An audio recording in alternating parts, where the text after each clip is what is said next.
English translation 101st contact, Monday 16th of January 1978, years o audio IR6.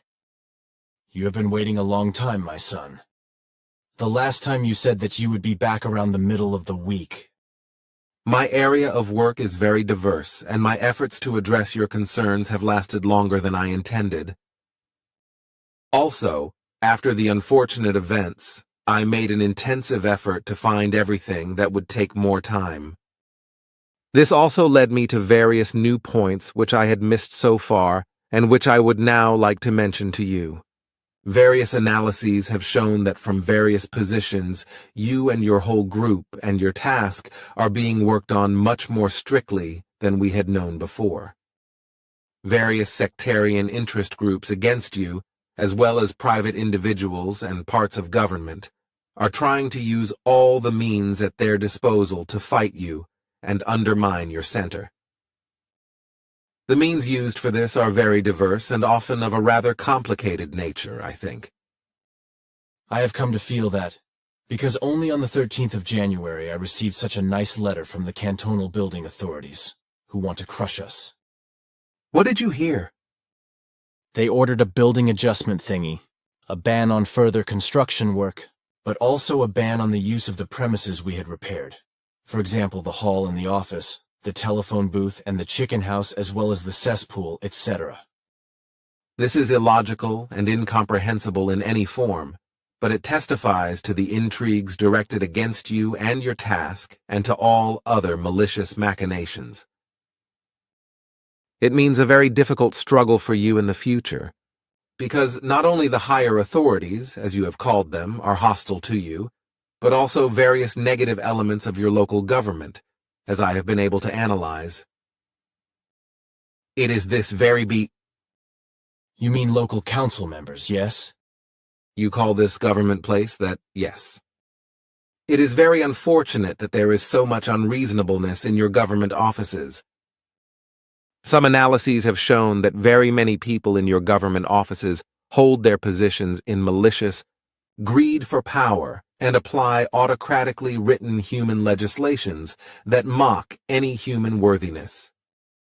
For the majority of these power seekers, it gives malicious pleasure to dictatorially rule over those whom you call ordinary citizens, if I have understood you correctly in your idioms at earlier times. You have, but tell me, Quetzal, do you also not think that the terrorist pack and the anarchist pack do not somehow rebel in the knowledge of these evils? I do not think this is right in any wise, but it seems to be the only way for them to defend themselves against the evil arbitrary power of the states. This is correct, but the terrorists and anarchists have no truthful guidelines of a suitable and humane culmination point. Like the government officials and the rulers themselves, they resort to senseless and naked deadly violence, so they are in no wise better than the guilty rulers themselves, who use arbitrary violence, as you have very rightly recognized. I may not be a politician, but it seems to me that I somehow correctly define the political issues when I assume that this state terror will one day lead to serious and perhaps even fatal unrest. You are very accurate with the truth. At least that is true of certain countries. But I do not want our group to be drawn into these filthy things. Should I just sit on my butt and let everything happen to us, or should I dig up the hatchet? In my opinion, all I can do is fight. I have learned to speak and write, and to acquire a certain knowledge that should be sufficient for such a fight. These are my weapons against all evil arbitrariness of the authorities, because I cannot use other weapons for it, above all no firearms, because these are intended only for the self-defense for the protection of lives. Furthermore, I cannot simply start a war with such weapons, because this would be against reason and all the laws of nature. Your words are of good correctness. Your weapons are your superior knowledge, your mastery of writing, and your voice through which you can achieve the necessary culmination points when you fight the very difficult battle. But in spite of everything, you cannot do it alone. Therefore, you need help from others, from your group members, and from outsiders. It will be a very difficult and hard fight, and defeat or victory will be balanced. What I now become aware of in your previous explanation is that you have not mentioned in any form your consciousness-based powers and abilities that you could use as a weapon. Are you suddenly infested with madness? That is not so, no. What is this nonsense? Are you trying to put me to the test? No, dear friend, it was just a very joyful statement from me that proves to me that you had not thought of this possibility in any form, because such an action would be maliciously illogical. You know, Quetzal, that I would never even play with such a thought, even if it were a matter of life. What I cannot direct in such situations through my voice, my word, my writing skills, or through logical manual actions, I will never do through the use of the consciousness powers. It would be the most vicious form of Gewalt, a form of violence I am ever able to use. It speaks from you of very great wisdom and reverence for all truth and love. Nonsense. Do not dramatize everything. There is no theatricality in my words, and I am very pleased to be able to speak these to you.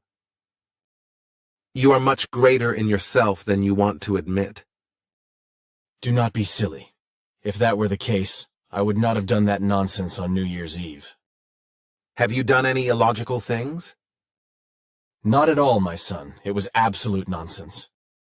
I bent spoons, put a coin between my fingers and punched the papillary lines into it, bent other coins and even burned through one, whereby I burned the palm of my hand, but I did not realize it until 2 days later, when I had slept a little and my nerves were working properly again.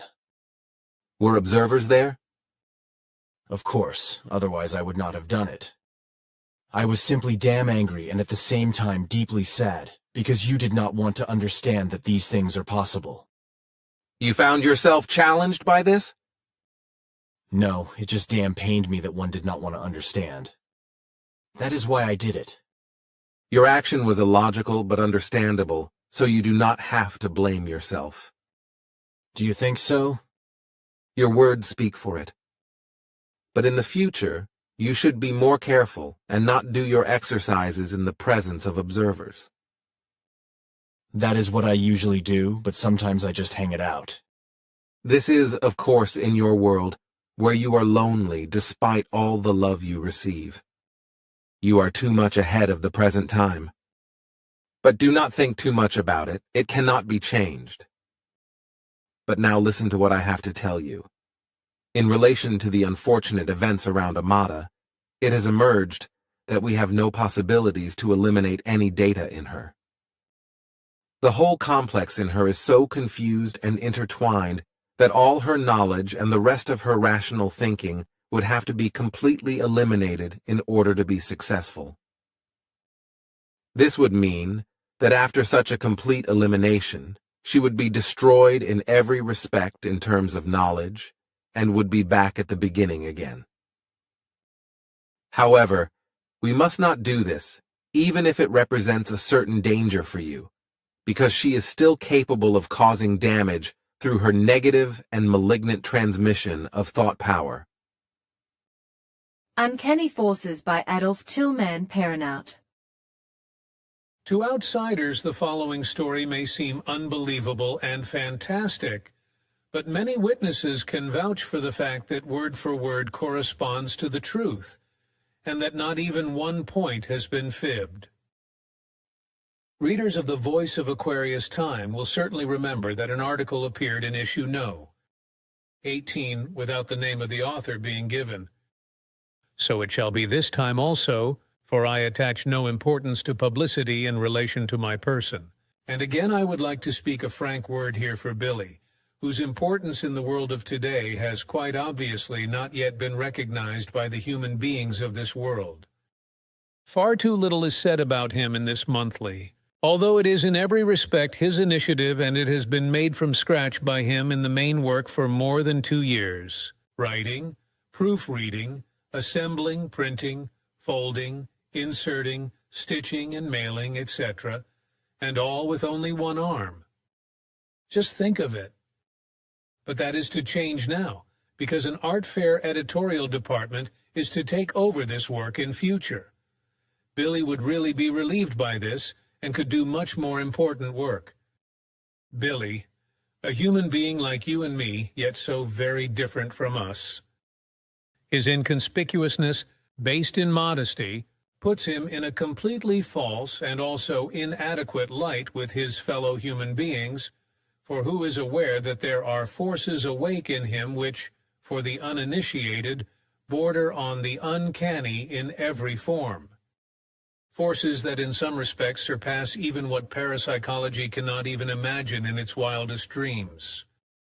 Many can still remember, for example, that in the middle of 1977, Billy moved a half-ton styrofoam oven off the road by sheer force of thought because it was simply lying there in the way.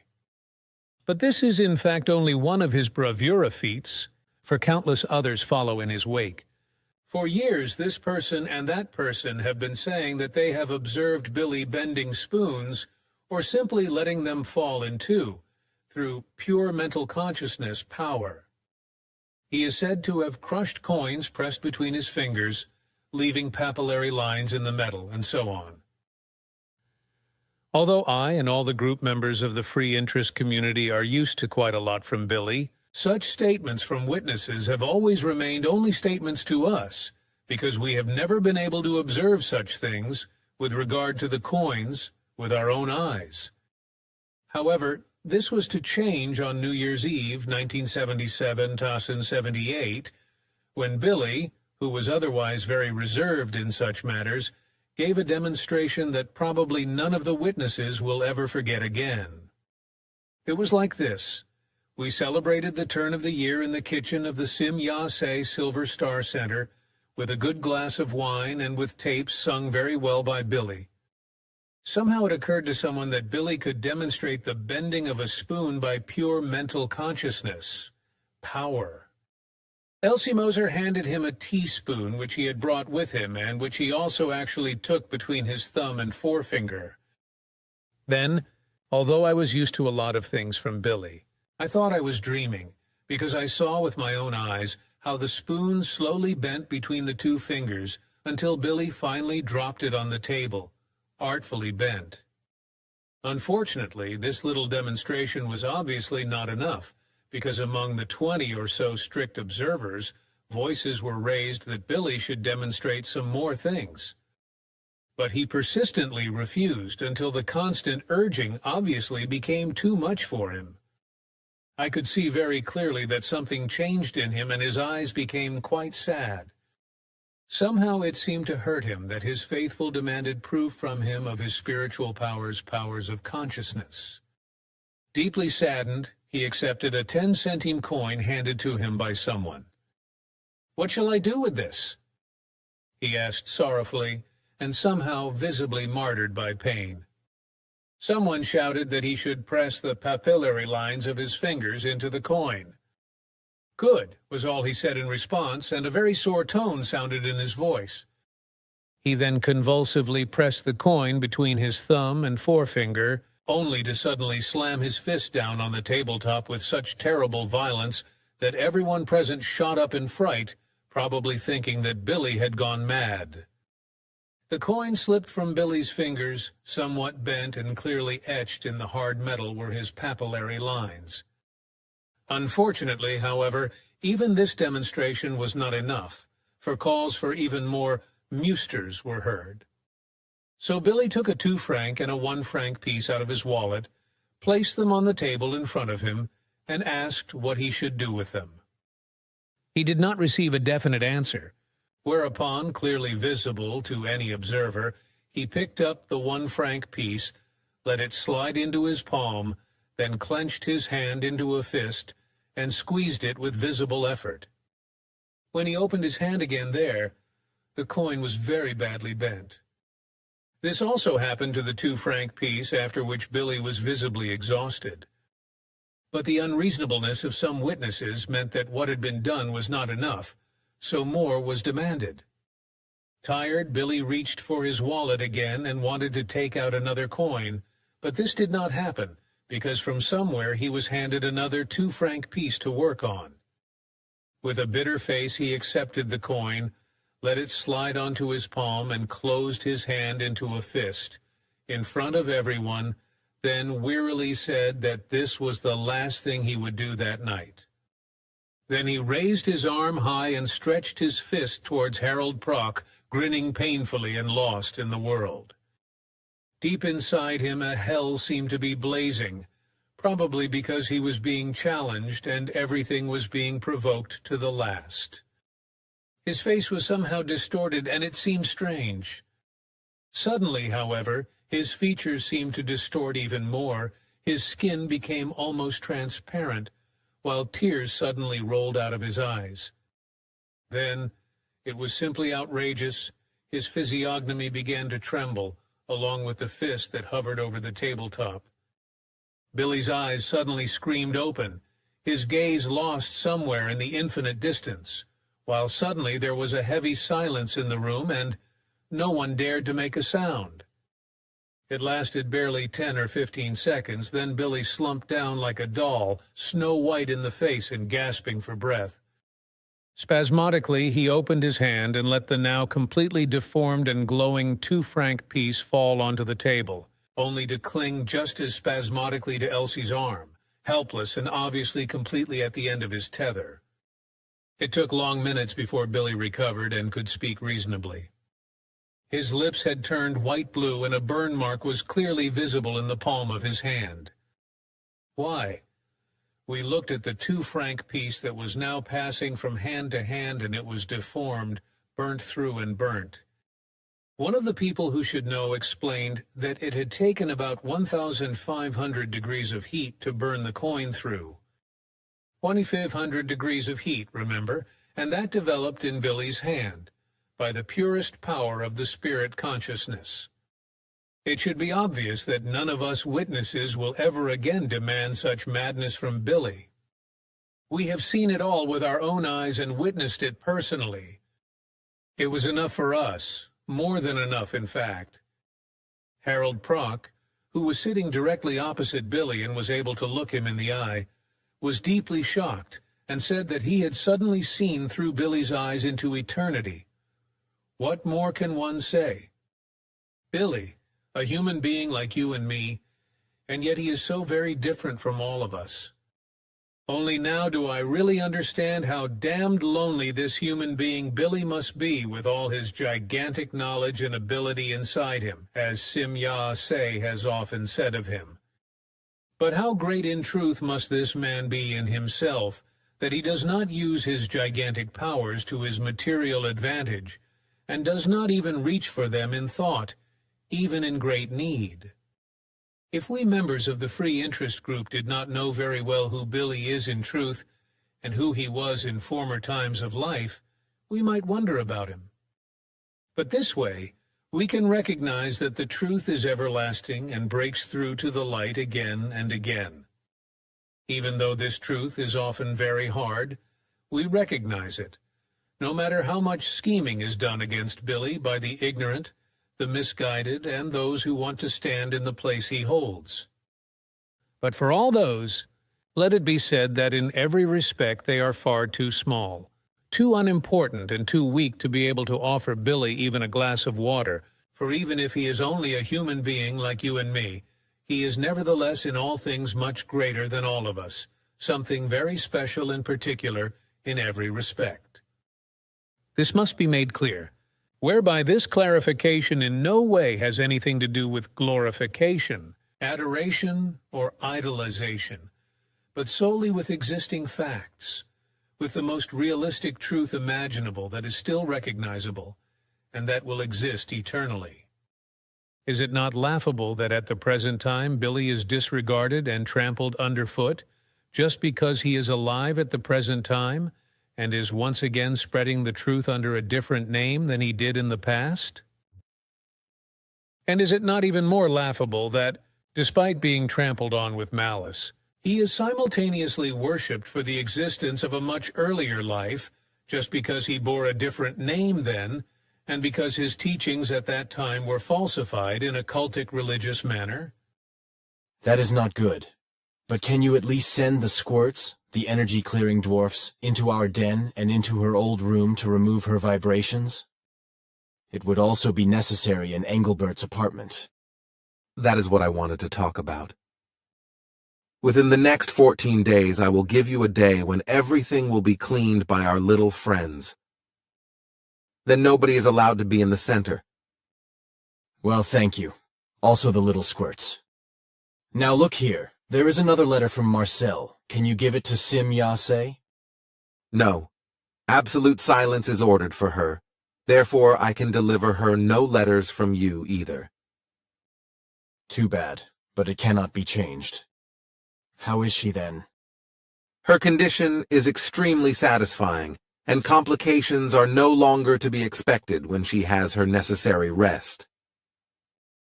All right, I understand. Then just love greetings to her from all of us.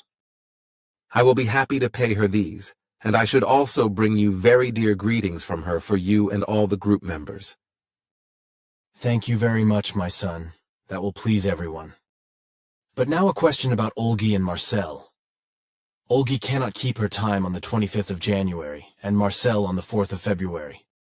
How much time? Let me think for a moment. Yes, Olga would have to add 1 more day, while Marcel would have to add 2 more days, all of which has to be done before the 5th of February. As I had Simyase explained to you earlier, the times change for everyone on the 6th of February, according to which a time of 2 hours applies uniformly. The timing can be handled individually by you from this date, but care should be taken to ensure that the Sohar Center is used as often as possible by each group member in relation to the meditative exercises.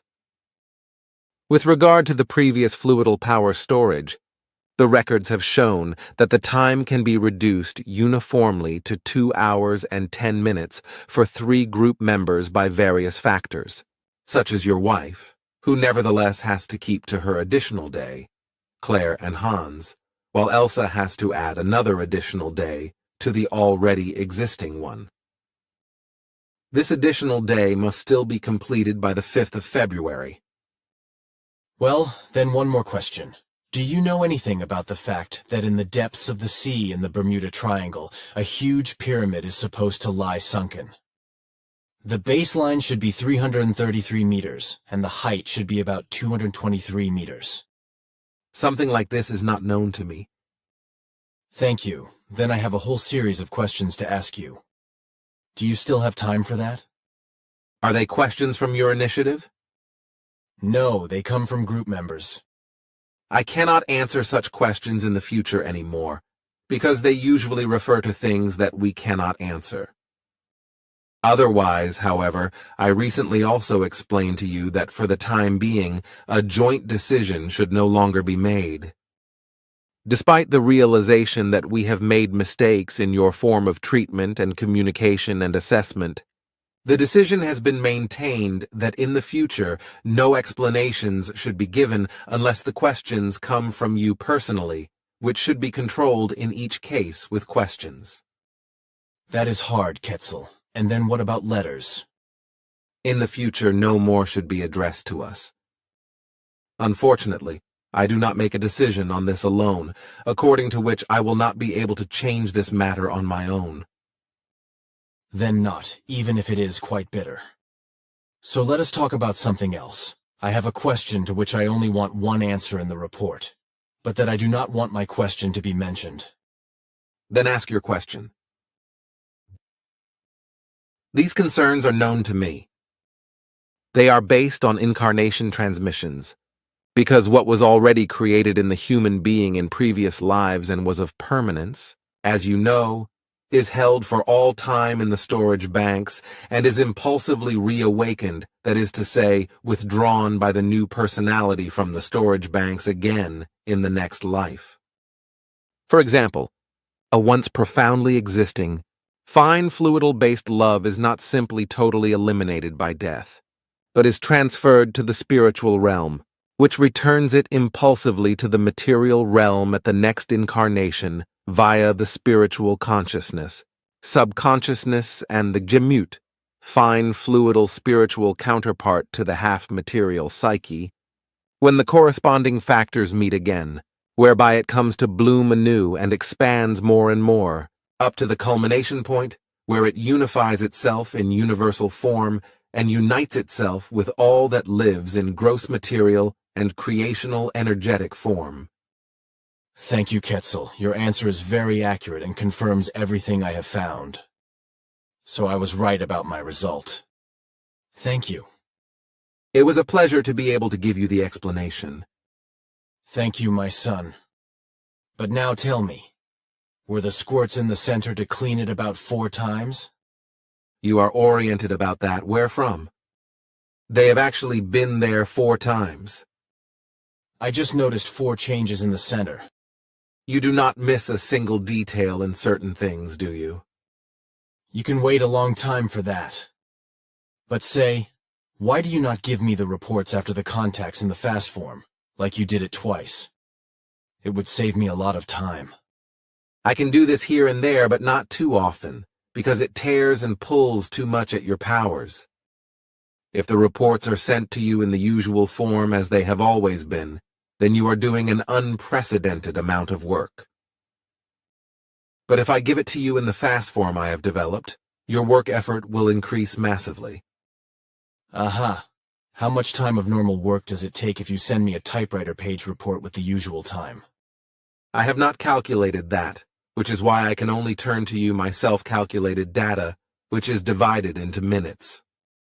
1 minute of telepathic transmission in the duration of the normal speaking time requires from you a power consumption of physical power of 23 minutes of normal work performance, which means that if you have 30 minutes of telepathic recording to make, you perform a physical work performance of great magnitude, namely one that corresponds to 690 minutes of continuous and strenuous physical work. A 1-hour telepathic record to you thus requires 1,380 minutes of physical effort, while data triples in rapid transmission.